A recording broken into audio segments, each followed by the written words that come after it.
Hello and welcome back to Voyage of a Time Wanderer. Today I am here to do a Friday Reads.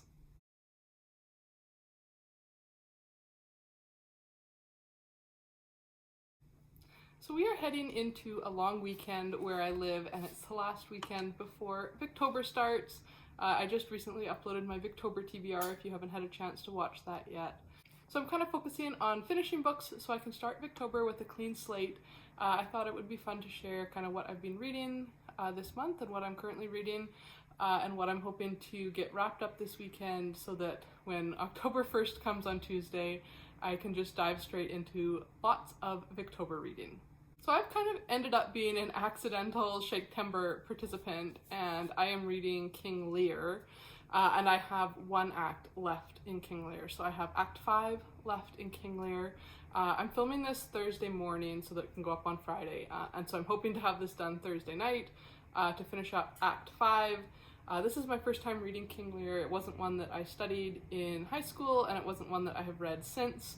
And so the story, I kind of knew like a little bit about it, but not very much. So it's been interesting to read a new to me Shakespeare and kind of experience this tragedy for the first time. It's definitely got some very haunting scenes in it so far, and I can only imagine that Act 5 will include even more heartbreak. I've been buddy reading this with some of my Booktube friends, and I think everyone else has already finished. So I definitely need to wrap this up so I can share my thoughts in the Voxer group before the end of September. And then as kind of an accompany to that, I was also trying to read The Year of Lear by James Shapiro, Shakespeare in 1606. 1606 is the year that Shakespeare wrote King Lear, and this is like a non-fiction book that looks at the life of Shakespeare during that time period and kind of London's socio-economic political situation more broadly during the Year of Lear. I have not made it very far into this book. I've got like 2 chapters maybe. So this is definitely not going to get done before Victober, but I would like to read a couple more chapters and then I'll have it kind of on the back burner through Victober and hopefully finish it up in nonfiction November. I didn't realize that Shakespeare wrote King Lear, Macbeth, and Antony and Cleopatra all in 1606. It was definitely a prolific year for him, and it says on the back that it was also a year that was in the shadow of the plague and the aftermath of the gunpowder plot. So there was definitely lots going on in London and England more broadly as well. I've really enjoyed what I've read of this so far, and I always love covers that have the gold foil. So it's definitely one I want to continue with, but I'm not going to panic about finishing by the end of the month. And then I also have been listening kind of casually to Shakespeare, the Man Who Pays the Rent by Judi Dench. This is an incredible memoir, basically, of Judi Dench's experiences with Shakespeare. It seems like she's acted in every play that Shakespeare wrote, if not multiple roles in those plays.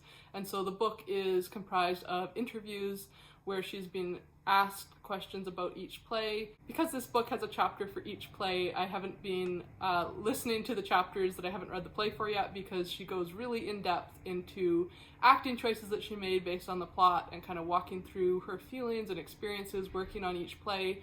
So it definitely has spoilers for each of Shakespeare's plays. So I've just been going through and listening to the plays that I've already read. If you love Shakespeare or really enjoy Judi Dench's acting, I would highly recommend this book. But it's definitely super in-depth and detailed on each and every play.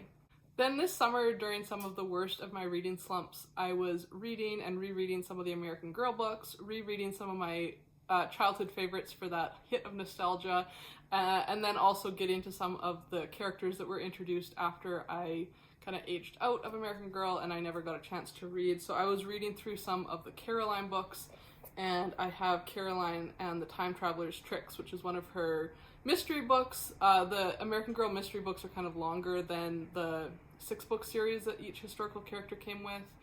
Caroline is set during the War of 1812, right kind of on the edge of Lake Ontario. She lives in a lakeside town that is really affected by the fighting between the British Canadian troops and the American troops. And this is a mystery where she is on a stagecoach taking some important papers to the next town for her father, who is building ships for the American Navy. And all of a sudden, items start getting stolen from the passengers, and they realize one of the other passengers on the stagecoach has to be the thief. And so she's trying to figure out who the thief is and make sure that she can protect her father's shipbuilding plans so that they don't fall into the hands of a British spy. I have I don't know, I don't have a bookmark in this because I'm actually kind of reading it digitally, but I think I have 50 pages left, and it's a YA kids book, so it definitely won't take me long to finish up this mystery. And then I have been listening to an audiobook of Philippa Gregory's Tidelands, and this is the first work of Philippa Gregory's that I'm reading that isn't based on an actual historical figure. So I read a ton of her Tudor era historical fiction, but those always focused on queens or other high-ranking noble families where she was writing about characters that already existed and whose lives were already well documented in history, and she was writing a fictional account. Tidelands is historical fiction. It's set in the 1600s in the UK, so it's in the middle of the British Civil War, and it is featuring kind of low-born characters. So it's very different than her other books that focus on royal court intrigue. We're following a woman who has recently been abandoned by her husband and has 2 teenage children that she's trying to secure the future of. And it actually reminds me quite a bit of Ken Foley's Kingsbridge trilogy. Well, it's more than a trilogy now. When I read it, it was a trilogy. It reminds me quite a bit of the Kingsbridge books, except less gory and graphic. So if you have been kind of steering away from the Kingsbridge books, this might be a good alternative. I started off loving it. It was oh my goodness, this is going to be a 5-star read. Single-handedly saved me from my reading slump. And then there was a couple character and plot choices, and it slid to 4 stars, and now there was a few other characterization decisions that I liked even less, and so I think it's going to end up sliding to 3 stars. I'm definitely going to continue with the series. I think she has 2 other books already in the series, and she says she kind of wants to continue it as a family saga up through major events in English and world history, kind of maybe almost to the present day. So this book is in the 1640s, and our main character Eleanor lives on this island in the Tidelands, which is a very marshy area that changes quite a bit with the changing tides. Her family has long run the ferry between the mainland and the island, and her brother is running the ferry in the book.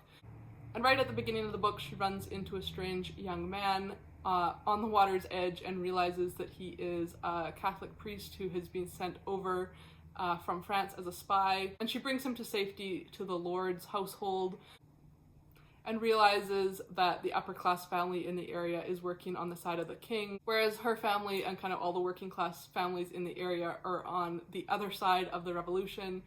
And kind of in gratitude for not turning the man over to the other side, she starts to get rewarded by this noble family, but the other townspeople start being suspicious why her family suddenly has kind of a turn on their luck, and there starts being whisperings that maybe she's a witch and using witchcraft to become more wealthy. And so I have 30 minutes left in this audiobook, and we're definitely gearing up to a climax in that plot line, and so I'm hoping that things work out for her.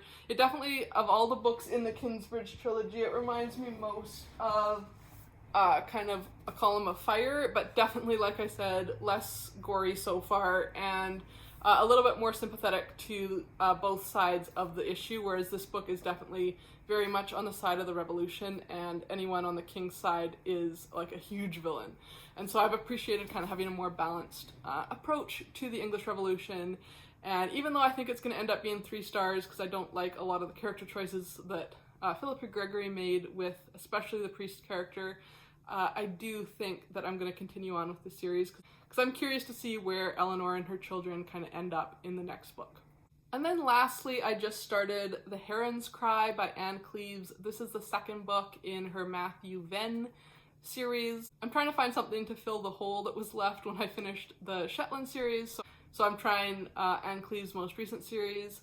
I read The Long Call earlier this year, and I enjoyed it. I think I gave it 3 stars, maybe 4 stars. I can't remember. It wasn't incredible as much as I loved some of the Shetland books, but you know, I wanted to give definitely book 2 a try to kind of see where the series is evolving to. I haven't got very far into this one yet. I'm like 6% of the way through, so the murder has just happened. There is a man found stabbed by a shard of glass in an artisan glassblower's workshop. Turns out he was scheduled to visit his daughter, who is the glassblower, and when she arrived, she found that he had been murdered. And the detective who works with Matthew had actually met that man the night before at a house party. And so I don't know where we're going to go from there, or kind of what elements of society that Ann Cleeves is going to play with. But I usually enjoy her mystery writing and find them fairly quick reads. And actually, tragically, one of my Libby digital library cards, I got an email saying they're going to deactivate my account because I haven't been into the physical branch in a while because I don't live there. And so they're deactivating my card on September 30th. And this was like the last book that I had on hold still in that library system that the rest of my Libby cards don't have access to. So I'm highly motivated to finish this one up before the end of September so that I don't lose access to it halfway through reading. But I'm definitely going to miss having that Libby card, and I'm going to have to look for another library that allows digital card signups. So those are the books that I have on the go and that I am trying to wrap up this weekend before Victober starts. I hope you all have a lovely end of your September, and if you're trying to finish up books before Victober, I hope you have a wonderful weekend of reading, and until next time, enjoy wandering through the pages of a good book. Bye.